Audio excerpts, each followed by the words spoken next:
ಈಗ ಸುಹಾಸು ನನ್ನ ಜೀವಕ್ಕೆ ಬೆದರಿಕೆ ಇದೆ ಅಂತ ಒಟ್ಟು ಯಾವ ಥರ ನಿಮ್ಮ ಹತ್ರ ಹೇಳ್ಕೊಂಡಿದ್ದಿತ್ತ? ಹೇಳಿದ ನಾನೀಗ ಹಿಂದೆ ಈಗ ನಾನೀಗ ಮೊದಲಂಗೆಲ್ಲ ಬಾರಿ ಜನ ಇದು ಕಾಯ್ತಾ ಇದ್ದಾರೆ, ಬೆದರಿಗೆ ಕಾಯ್ತಾ ಇದ್ದಾರೆ ಅಂತ ಹೇಳಿದ ಈ ರೀತಿ. ಅವನ ಮೇಲೂ ಹಿಂದೆ ಒಂದು ಕೇಸ್ ಆಗಿತ್ತು. ಹೌದೌದು. ಆದಮೇಲೆ ಜಾಸ್ತಿ ಆಯ್ತಾ ತಲೆ ಬಿಸಿ ಅಥವಾ ಏನು? ಇಲ್ಲ, ಕೇಸ್ ಆದಮೇಲೆ ಅವನು ಒಳಗೆ ಹೋಗಿ ಬಂದ ಮೇಲೆ ಅದೆಲ್ಲ ಅವನು ಬಿಟ್ಬಿಟ್ಟಿದ್ದ. ನಾವು ಆಮೇಲೆ ಮೊದಲು ಬಜ್ಪೇಲಿ ಇದ್ದೇವೆ, ನಾವು ಬಜ್ಪೇಲಿ ಇದ್ದು ಆಮೇಲೆ ಇಲ್ಲಿಗೆ ನಮ್ಮದು ಇಲ್ಲಿ ಮೂಲ ಮನೆಯಲ್ಲಿ ಇತ್ತು, ಇಲ್ಲಿಗೆ ಬಂದೇವೆ. ನಮ್ಮ ಅಲ್ಲೇ ಇದ್ದದು. ಇನ್ನು ಸುಮ್ಮನೆ ಅಲ್ಲಿ ಬೇಡ ಅಂತೇಳಿ ಇಲ್ಲಿನ ಅದು ಬಾಡಿಗೆ ಮನೆ ಇದ್ದದು, ಬಜ್ಪೇಲಿ ಬಾಡಿಗೆ ಮನೆ. ಇಲ್ಲಿ ಸ್ವಲ್ಪ ಇಲ್ಲಿ ಅಲ್ಲ, ಮೇಲೆ ನಮ್ಮ ಚಿಕ್ಕದು ಮನೆಗಟ್ಟು ಮೇಲೆ ಇದ್ದೇವೆ. ಇಲ್ಲ, ಅವನು ಇಲ್ಲಿಂದ 2 ದಿವಸ ಮುರಿಸಿ ಓಡಾಡ್ಕೊಂಡಿದ್ದ ಅವನು.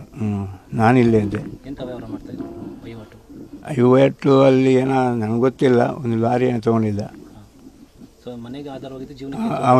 ಅವನೇ ಆಧಾರ.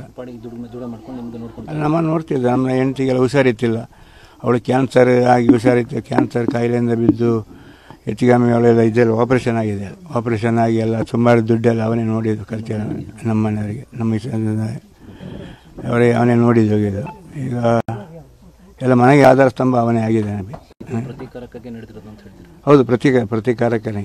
ಇದು ಮದುವೆ ಆಗಿಲ್ಲ ಅವನಿಗೆ, ಮದುವೆ ಆಗಿಲ್ಲ.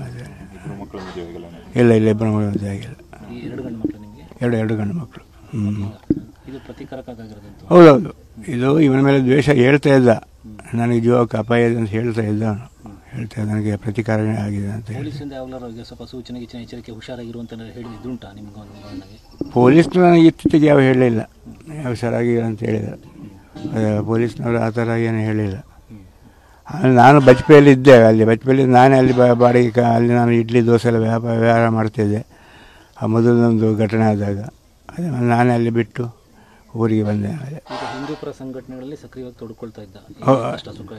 ಅಲ್ಲ, ಹಿಂದೂ ಸಂಘಟನೆ ಪ್ರಕಾರ ಎಲ್ಲ ಮುಂದಾಳತ್ವದಲ್ಲಿ ಎಲ್ಲ ಹೋಗಿ ಮಾಡ್ತಿದ್ದೆ ಎಲ್ಲ. ಅದೇ ಕಣ್ಣಿಗೆ ಬಿತ್ತ. ಅದೇ ಅವನು ಹಿಂದೂ ಸಂಘಟನೆ ಇದ್ದಂಥ ಇದ್ದಲ್ಲಿ ಕಣ್ಣಿಗೆ ಬಿದ್ದದು. ಎಲ್ಲಿ ಅಲ್ಲ, ಹಿಂದೂ ಸಂಘಟನೆ ಆ ಥರ ಹೋಗಿಲ್ಲ, ದೇವಸ್ಥಾನ ಹೋಗ್ತಿದ್ದ. ಅದೇ ಸುಮ್ಮನೆ ಗಲಾಟೆ ಮಾಡಿ ಹೋಗ್ತಿತ್ತಿಲ್ಲ. ಈಗ ಕಷ್ಟ ಸುಖ ಹೌದು, ಗಲಾಟೆ ಮಾಡೋದು ಯಾತಕ್ಕೆ ಹೋಗ್ತಿರ್ತಿಲ್ಲ, ಗಲಾಟೆ ಮಾಡೋಕೆ ಹೋಗ್ತಿದ್ದಿಲ್ಲ. ನಾನು ಹೇಳಿದೆ, ಇದೆಲ್ಲ ಬಿಟ್ಬಿಟ್ಟು ಹಳೇದು ಹೊಸ ಜೀವನ ಮಾಡ್ಕೊ ಅಂತ ಹೇಳಿ ಹೊಸ ಜೀವನ ಮಾಡಿದ. ಹೊಸ ಜೀವನಕ್ಕೆ ಒಂದು ದಾರಿಗೆಲ್ಲ ಬಂದಿದ್ದ. ನಮ್ಮನೆ ಜೀವನಕ್ಕೆ ಅವನೇ ನಮಗೆ ಆಧಾರ ಸ್ತಂಭ ಆಗಿದ್ದ. ಅದೇ ಥರದ್ದು ಘಟನೆ ಆಗಿದೆ. ಅದೇ ಅಲ್ಲ, ಇದು ನೀವು ಹೇಳಿದಂಗೆ ಅದೇ ಇದು ಕರ್ನಾಟಕ ಸರ್ಕಾರ ಕಾಂಗ್ರೆಸ್ ಸರ್ಕಾರ ಇದೆ. ಕಾಂಗ್ರೆಸ್ ಸರ್ಕಾರ ಅಲ್ಪಸಂಖ್ಯಾತರ ಓಲೈಕೆಗಾಗಿ ಈ ರೀತಿ ಹಿಂದೂ ಸಂಘಟನೆ ಹುಡುಗರನ್ನೇ ಮುಖಾಲು ಮಾಡಿಕೊಂಡು ಟಾರ್ಗೆಟ್ ಮಾಡಿಕೊಂಡು ಸರ್ಕಾರದ ಬೆಂಬಲ ಇಲ್ಲದೆ ಮಾಡೋಕ್ಕಾಗಲ್ಲ. ಇದೆಲ್ಲ ಇದೆ, ಗುಪ್ತಚರ ಇಲಾಖೆ ಎಲ್ಲ ಫೈಲ್ ಆಗಿದೆ. ಮೋಹನ್ ಶೆಟ್ಟಿ ಅಂತ.